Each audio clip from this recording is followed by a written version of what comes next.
Wow, hello and welcome to choosing an online learning platform.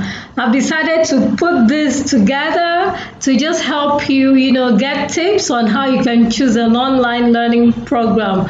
I am Nancy Ekpezu. I'm a professional administrator, and you can check actually, for my profile, in the video. And so, the world has gone digital, and we can't deny it. You cannot go, back to how things used to be. Online learning has been on the increase on a daily basis, and especially since the pandemic, the coronavirus pandemic began. And so in 2020, learning has taken a different turn. Online learning has been here for quite some time, though. I've been learning online for quite a number of years now, but I understand it is new to some people, and they need a guide on how to choose an appropriate online learning platform for them. So it's my pleasure to share these tips. But remember that you can always check online, and learn and get more tips, because this is not exactly exhaustive or comprehensive. These are just tips I'm sharing, and I'm hoping that you'll be able to pick one or two things that will help you in your choice of an online platform. Okay, so basically an online learning platform is a platform that hosts materials that you can use to study, either for a degree program, a diploma, a short course, a how-to course, or courses to even develop your skills. And they could be in the form of videos, they could be in the form of text content, they could be in the form of audios, or they could have a combination of all of this. For example, what I'm doing now is a combination of visuals. You're seeing the slides is a combination of visuals, the audio. You can hear my voice, and you can also, see that it's actually in the form of a video.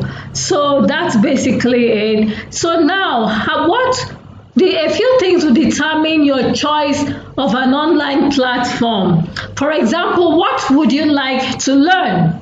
What would you like to learn? This will determine where you look for it. So if you're looking at doing a degree program, you will not be looking for courses that are short-term, like a month or 2 days or, 3 months, because a degree program will take you like 4 years and may take you like 3 if you are doing it online, okay? And there are several advantages to doing an online program, which will include speed sometimes, and availability. You do not need to travel. Right on your palm, you can actually go on and just start a program, okay? So what you intend to learn actually determines where you look for the course you want to do. Are you looking at an online program for a degree? Are you looking at one to just develop skills in cooking, maybe for a week or so? Are you looking at maybe just to up your skills as a leader? Okay, so all of this will determine where you look for the course that you look for. And I would like you to know that there are ways to look for courses, and one of them is to just Google. For example, if I want to upgrade my skills in school leadership, for example, I could go on Google and write online courses for school leadership, and then I'll get choices there. Then out of those choices, you'll get to see the ones which are degrees, which are diplomas, which are self-paced short courses, which are maybe just a few hours courses, or maybe ones I could do for a period of time, whatever. So do what suits you. But first, you have to determine what you want to learn and why you want to learn it and how you want to learn it. And that will help you in choosing. So you get online and Google it, and then you begin to look and eliminate, look at the choices that pop up and begin to eliminate them based on what you really want. If I'm looking for a diploma in that leadership, I will not go for the one that is 5 years or 4 years, okay? And I will not be looking at a course that is 2 hours. I'll be looking at a course that I'll do over a period of time with the specification given by the exact course creators. Another thing you want to consider is, what is your budget for the course? Do you want a free course? How much are you ready to invest in it? Okay, because for some courses you need to pay in dollars and you have to look at the exchange rate. Can you afford it? Is it something that is in your budget? Okay, so there are some that are free. And then if it's free, does it have the quality of content that you want? Does it address your exact needs? Or are you taking it just because it's free? So those are things that you have to look at. And of course, if it's within your budget, that would be great.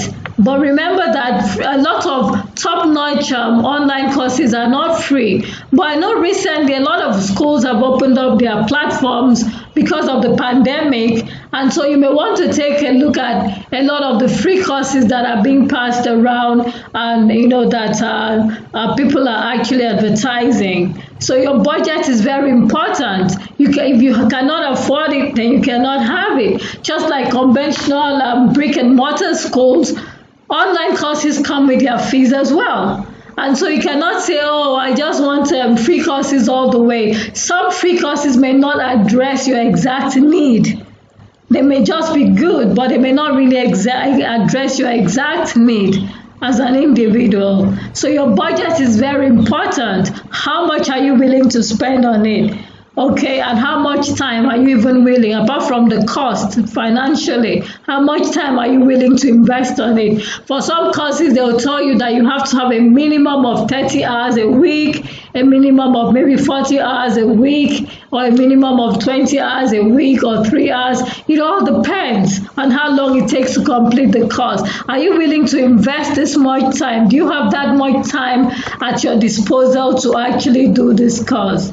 So how much time do you have to learn? This is another factor. Is it for a degree program? Is it for a diploma? Is it a how-to course?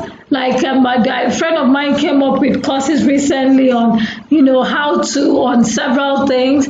How to use Canva to create digital products, how to do this. I know another friend who is doing a cooking course, and he's actually hosting it on WhatsApp to make it easy and accessible to everybody. And I think it's about a month or so. So it all depends on how much time, how much money you're willing to invest on it. So if you're looking for a degree program, please do not think you can get that within a month. If it's a diploma, it will also take a while. If it's a how-to course, how to cook, how to bake, or how to do little things around the house, those ones are usually shorter. Is it a personal development project? These are things that you have to determine before you make your choice of an online platform. Then you need to check the profile of the course creators or the experts who have made that course. Are they experts or are they rookies? Because with the internet, there's so much information and a number of people may just go there to pick out content from other people and just share it. But there's something about someone who has walked the road, sharing experiential knowledge, and it shows through and can guide you. For example, I'm a school administrator and I've done this for quite a number of years. And so when I put up a course for school administrators, it's going to get some level of credibility because people know that I have worked in 4 reputable schools, and so I have experience to offer them, and I'm not just reading up from Google or a textbook to share, the knowledge that I have read up.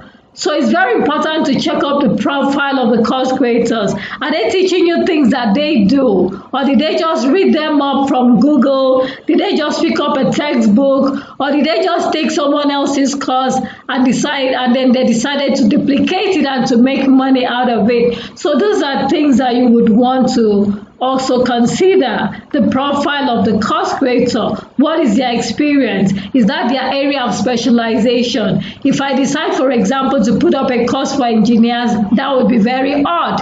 And I don't think any reasonable person would want to do that because I have absolutely no experience in engineering and I don't even have the professional qualification to do it. But if I do that in school administration, because I'm a certified administrator and I've also backed that up with experience in 4 reputable schools, I'm more likely to attract people who will believe in what I'm doing and pay for the courses that I have created. So it's very important. How reputable is the course creator? Is the person just saying stuff, just to say it for saying sake? So I hope that helps. Then how easy is it to use the platform you have chosen? There are some platforms that are very easy to navigate, okay? Some people like to study on WhatsApp because they think it's very easy, and so things can always pop up and they just go there and check because their WhatsApp is on basically the whole day. Okay, some like it on a proper LMS, which is a learning management system, and there are several LMS platforms all over the world, and Udemy, Teachable, so many, Coursera. There are so many of them, and so you may want to check out how easy is the platform to use. Is it easy to navigate? Do I get lost there? Do I get the assistance that I need? Do they have virtual assistants to help if I get stuck? Or do they ignore my mails or the messages that I send for help? All of these are things that you want to consider, because if you pay for a course and then you get on there and see that you cannot even use it, that would be really, really disastrous, because that would be a waste of your money. So if it's too complicated, you may have a problem with it. So before you pay for it, you may want to just navigate around the platform and see how easy it is for you as an individual to do it, or whether you can get the help of someone to put you through, if you need to use such a platform.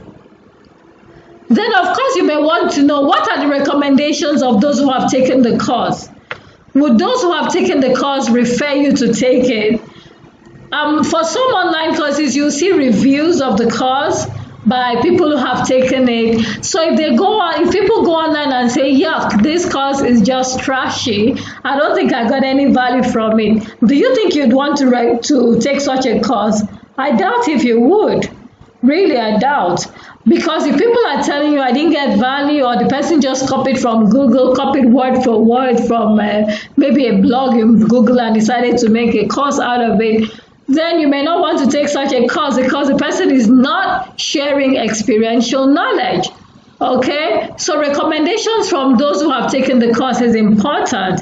You would want to ask them, what have you learned from it? Maybe reach out to those who have taken it and ask them if it's worth it, especially when it's a costly program and you're paying quite a lot for it from your savings. Okay, it's very important that you find out how relevant it is, how useful that would be to you, and whether the course content is really what the course creator has said that they have put out there. Very important. Okay, so that's it. Now let's look at, is the course content up to date? Some people put out online courses and just leave it there. Even when there are new developments in that area, they don't even bother going back to update. But if you see an online courses that has been updated, that shows that the people are up and doing with it and they really know their audience. So if a course content has been there for the past 5 or 6 years and new innovations, new developments have come in that area, and the course creators have not deemed it fit to go back and review some of the things and update them, then you may not want to take such a course. Okay, for example, maybe in the area of education, because there are always trends coming up, you see that someone is telling you to teach in a particular way or asking you to flog children, and the course has been there for God knows how long. They have not bothered to find out the new ways to discipline children without caning them. They have not bothered to find out what's really going on in that sector. Then you may have a problem with such a course, because they will not be feeding you with the most up-to-date content on that material, and that would not be advisable to take it at all.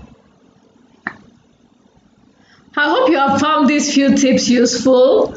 And remember, I said they are just tips. We can have a proper discussion, after this.